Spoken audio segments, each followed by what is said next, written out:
Vail, Colorado just announced they're cutting ski patrol positions. Not because business is bad. Vail Resorts posted $2.3 billion in revenue last year. They're cutting positions because they can't find workers willing to live in their cars for $18 an hour while serving clients who arrive in private jets. This isn't a labor shortage. This is what happens when you build an economy on $400 lift tickets and $12 million chalets. Then act surprised when the people checking those tickets can't afford a bedroom within 50 miles.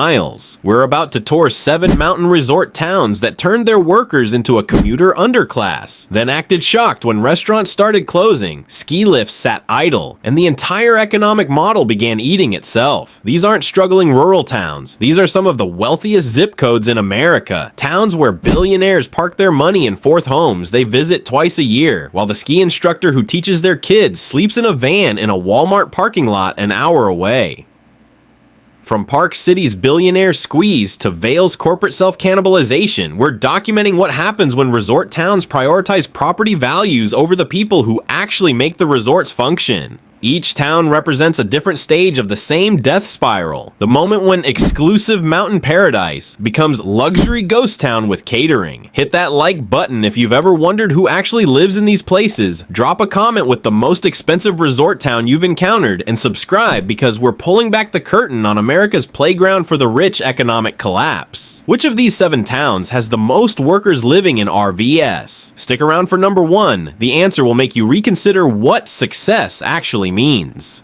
Number 7. Park City, Utah, the billionaire squeeze. We start in Park City, where the 2002 Winter Olympics turned a historic mining town into a luxury brand. Main Street still has the Victorian storefronts, and the Park City Mountain Resort still draws crowds, but something fundamental broke in the translation from working town to winter playground. The median home price in Park City just hit $2.1 million according to the Park City Board of Realtors. Not condos, not luxury estates. The median, half above, half below. A starter home, if such a thing still exists here, runs $1.4 million. The average ski instructor makes $16 per hour. The average restaurant server pulls $14 plus tips. Do that math and you'll understand why Highway 40 between Heber City and Park City looks like a working class caravan every morning at 6 a.m. Summit County's own housing study found that 42% of the workforce commutes from outside the county. That's not spillover growth, that's systematic displacement. Workers drive 45 minutes minimum each way because the town they service has made itself economically impossible for them to inhabit. The resort economy runs on people who can't afford to live in the resort. Park City tried. They really did. The city has deed-restricted affordable housing units where workers can rent below market rate. There's a waiting list of over 300 households. The newest affordable project broke ground last year. 63 units for a workforce of over 8,000. It's the municipal equivalent of bringing a garden hose to a structure fire. Here's what the data doesn't capture. The exhaustion.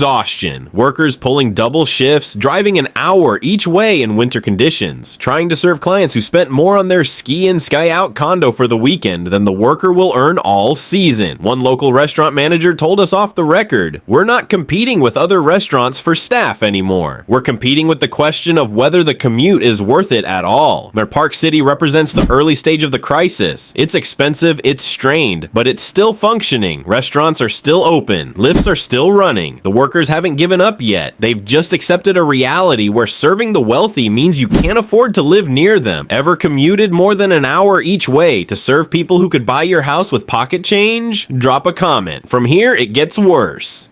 Number 6, Breckenridge, Colorado, the dormitory solution. If Park City is still pretending the model works, Breckenridge is where the pretending stopped and the desperation solutions began. This is the town that looked at its worker housing crisis and decided the answer was to build dormitories. Not apartment complexes, not affordable housing, dorms, like a college campus, except instead of studying for midterms, you're a 35-year-old bartender sharing a bathroom with 5 strangers because that's the only way to live in the town where you work.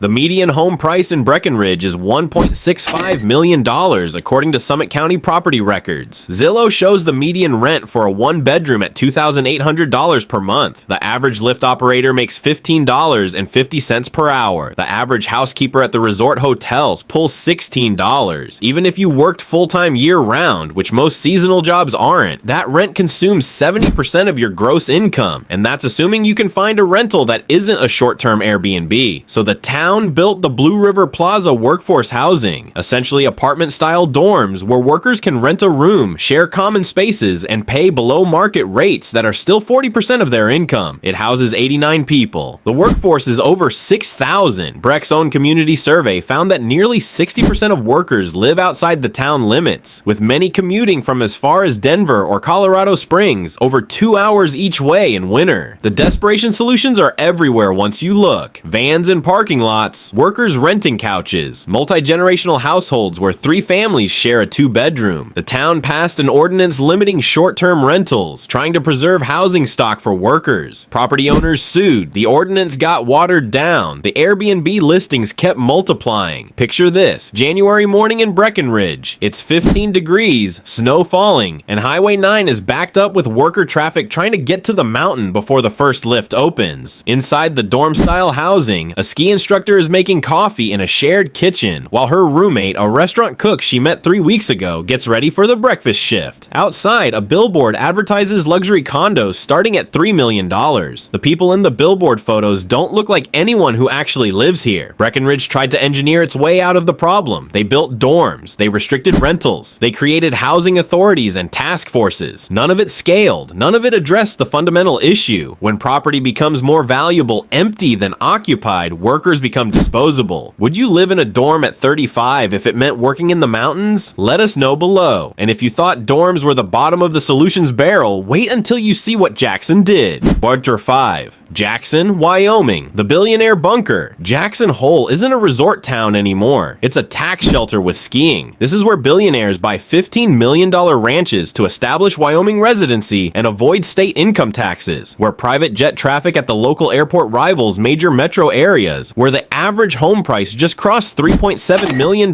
according to the Jackson Hole Real Estate Associates. It's also where the people who serve those billionaires their coffee and clean their vacation homes live an hour away in Idaho because Wyoming decided wealth concentration was more important than a functioning local economy. The median household income in Teton County is $99,000. Sounds great until you realize the median home price is $3.7 million. That's a ratio of 37 to 1. For context, a healthy housing market typically runs 3 to 1 or 4 to 1. Jackson's ratio isn't a housing crisis. It's a mathematical impossibility. Teachers, nurses, firefighters, restaurant workers, none of them can afford to live in the county where they work. According to Teton County's own housing analysis, 73% of the workforce commutes from outside the county, most from Teton Valley, Idaho, an hour away over Teton Pass. That pass is the pressure point. It's a narrow, winding mountain road that closes regularly in winter, stranding workers on the wrong side. When it's open, it's a morning parade of working-class vehicles climbing toward the richest county in America. School teachers driving past $20 million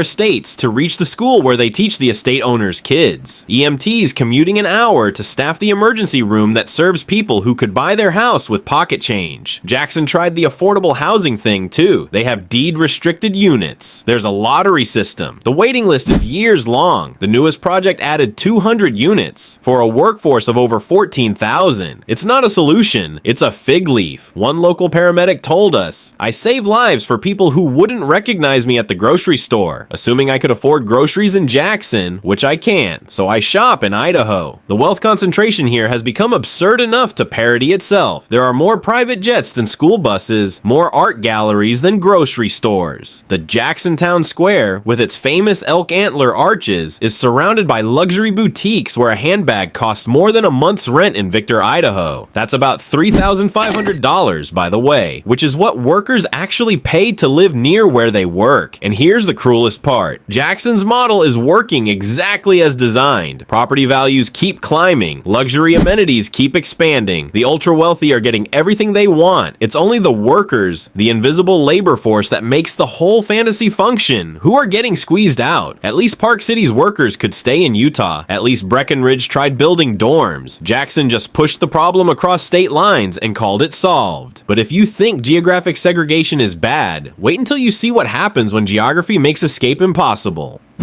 4. Telluride, Colorado, the impossible geography.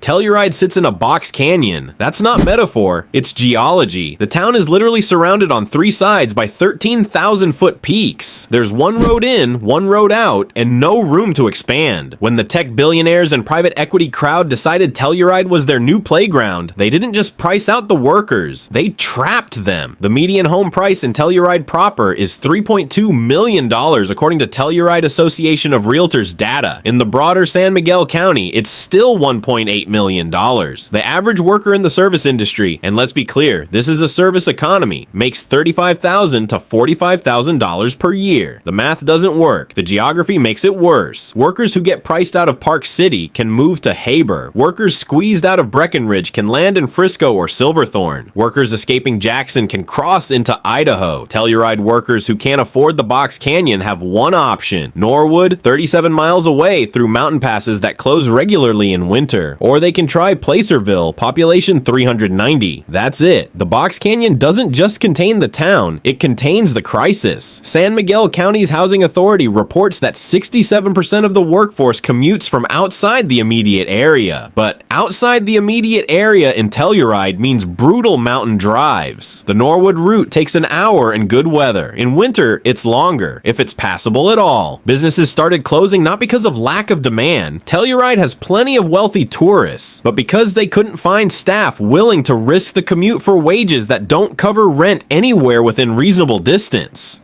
The town's response has been textbook desperation. They converted an old elementary school into workforce housing. They're discussing plans for more deed-restricted units. They've incentivized employer-provided housing. None of it scales to the actual need. When a Bloomberg reporter visited in 2023, they found ski instructors living in tents in the summer and sleeping in their cars in the winter. Not because they were homeless by traditional definitions, because that was the only way to keep working in Telluride. Picture this: February evening in Telluride. The lifts have closed. The tourists are settling into their multi-million-dollar condos or heading to $200 per person dinners. A lift operator finishes her shift and faces a choice: attempt the hour drive to Norwood in the dark on icy roads, or sleep in her Honda Civic in the employee parking lot again. She chooses the car. She has a sleeping bag rated to 0 degrees and a portable heater that runs off the cigarette lighter. This is what it takes to work in paradise. Telluride's geography turned a housing crisis into a trap. Workers can't afford to stay, can't afford to leave, and can't afford to commute. What's worse, being priced out completely or being trapped in a box canyon with no escape routes? Comment your take. But at least Telluride's businesses were still trying to operate. At least the restaurants were still attempting to staff shifts. In our next town, even that pretense falls apart.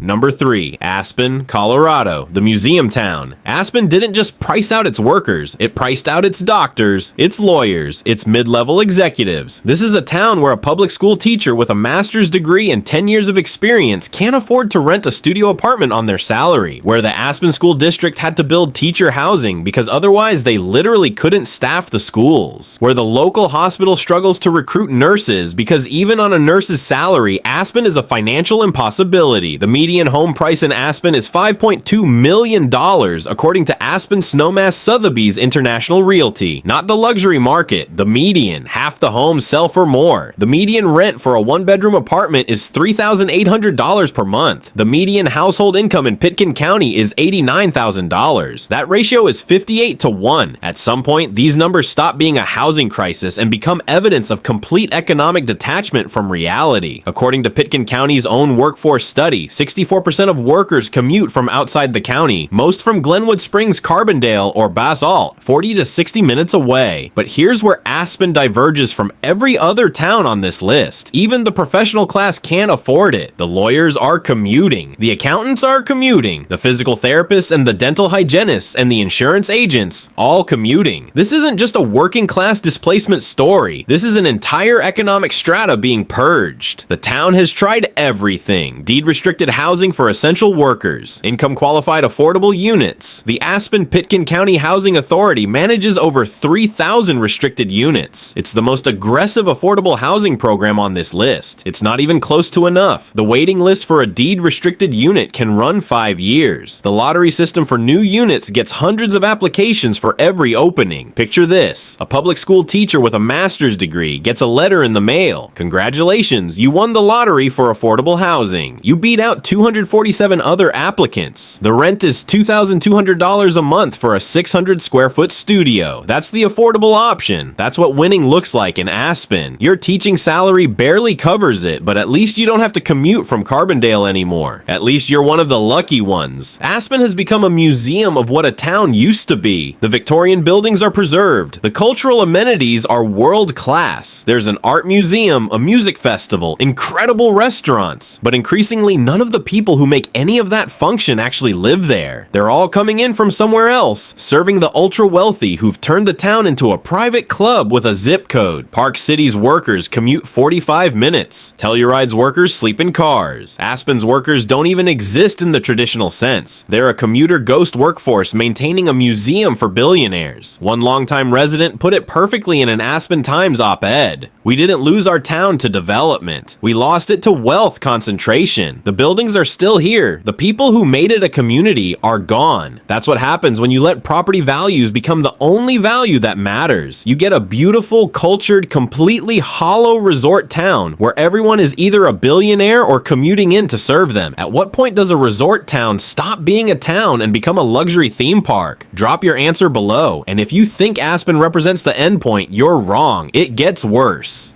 Number 2, Sun Valley, Idaho, the service desert. Sun Valley was supposed to be the solution, not the problem. Idaho, lower cost of living, more space, less regulatory burden. The wealthy would build their retreats. The workers would find affordable housing nearby and everyone would win. That was the theory. The reality is that Sun Valley is becoming a service desert where restaurants close because they can't find staff, where the ski resort cuts amenities because workers have vanished, and where the wealthy are discovering that you can't buy a functioning economy with real estate speculation alone. The median home price in Blaine County, where Sun Valley sits, hit $1.9 million according to Idaho's regional MLS data. That's Idaho, not California, not Colorado. Idaho. The median rent for a 2-bedroom apartment in Haley, the nearest town with actual worker housing, runs $2,400 per month. A restaurant cook makes $15 to $17 per hour. A hotel housekeeper pulls $14 to $16. The math stopped working years ago. The social contract collapsed last winter. According to the Idaho Department of Labor, Blaine County's workforce participation has dropped 11% since 2019. People didn't stop working. They stopped working here. They left. They moved to Boise, to Twin Falls, to anywhere the cost of living connected to the wages being offered. What's left is a luxury resort town trying to operate with half the labor force it needs. Restaurants that used to be open 7 days a week now close Mondays and Tuesdays. Some close entire seasons. The Sun Valley Resort announced in 2023 they were reducing shuttle services and closing certain lifts on weekdays, not because of snow conditions, but because they couldn't staff them. Hotels are turning away guests because they don't have enough housekeepers. This is what the beginning of systemic collapse looks like. The luxury product can't be delivered because the delivery mechanism has broken. The worker housing crisis here isn't theoretical anymore. It's operational failure. The Chamber of Commerce published a report acknowledging that the lack of affordable housing poses an existential threat to the local economy. Not a challenge, not a concern, an existential threat. They're watching their own business model suffocate in real time, and they still can't figure out how to pay workers enough to afford to live where they work. One hotel manager told us off the record, "We're competing with Boise now, not other resorts. Boise, because workers can make $16 an hour there and pay $1,000 for rent, or make $16 here and pay $2,400. We're losing that math every single time." Sun Valley built an economy on $800 a night hotel rooms and $200 lift tickets, then watched it collapse when nobody could afford to clean the rooms or check the tickets.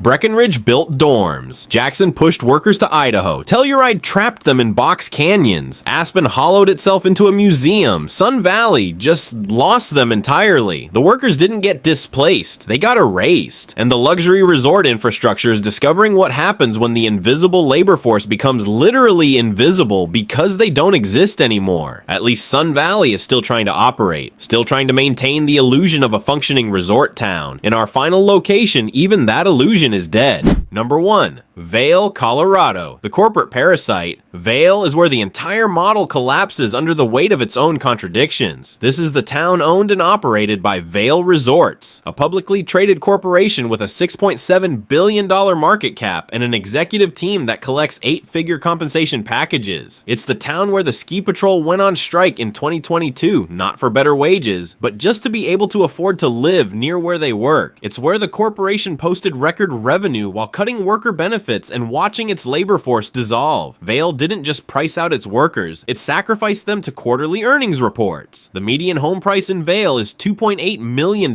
according to Vail Board of Realtors data. The median rent for a 2-bedroom apartment is $4,200 per month. A full-time ski patrol position with Vail Resorts starts at $18.50 per hour. That's $38,480 annually if you work every week of the year, which you don't, because ski patrol is seasonal. To afford that median rent without being cost burdened, you'd need to make $168,000 annually. The gap isn't just wide, it's a canyon. Eagle County's workforce housing study found that 71% of workers commute from outside the immediate Vail area, with many coming from as far as Eagle, Gypsum, or even Rifle, over an hour away. But here's what makes Vail unique. The corporation that owns the mountain also owns most of the real estate, controls most of the commercial space, and sets the entire economic structure. They're not a business operating in a community. They're a landlord extracting maximum value while the community dies. Vail Resorts reported $2.3 billion in revenue for 2023. They increased lift ticket prices to over $400 for peak days. They expanded their portfolio to 41 resorts worldwide. They gave CEO Kirsten Lynch a compensation package worth $17.8 million.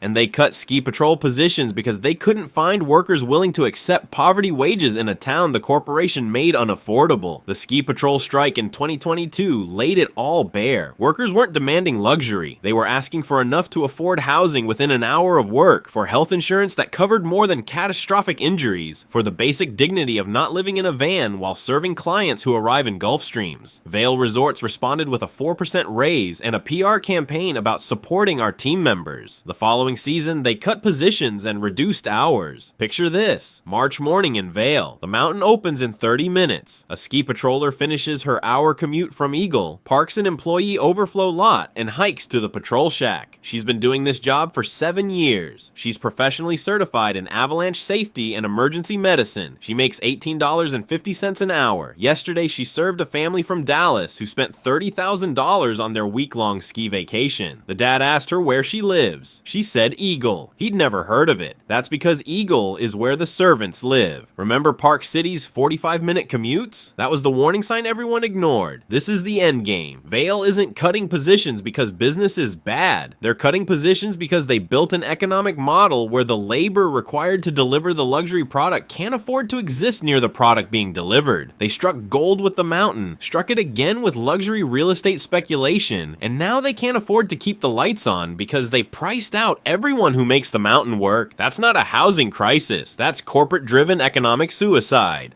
From Park City's squeeze to Vail's corporate self-destruction, you just watched 7 towns choose property values over people. The pattern is clear. The verdict is in. These towns aren't correcting. They're in free fall. Park City will keep squeezing. Breckenridge will keep building dorms that don't scale. Jackson will keep pushing workers into Idaho. Telluride will keep trapping people in impossible geography. Aspen will become even more of a museum. Sun Valley's restaurants will keep closing. And Vail will keep maximizing shareholder value until there's nobody left to operate the lifts. The victims aren't just workers sleeping in cars or commuting 2 hours each way. It's the towns themselves. Because a resort town without workers isn't a town. It's a luxury ghost town with amenities. And eventually, even the wealthy will notice when their ski instructors stop showing up, their restaurants stay dark, and their mountain paradise becomes a pretty place where nothing actually works. Like if this documentary exposed something the Chamber of Commerce won't tell you, share it with anyone who thinks these towns are success stories. They need to see what success actually costs. Subscribe because we're going to keep following this economic collapse as it spreads. Comment which town shocked you most or what resort town should we investigate next. See you in the next one.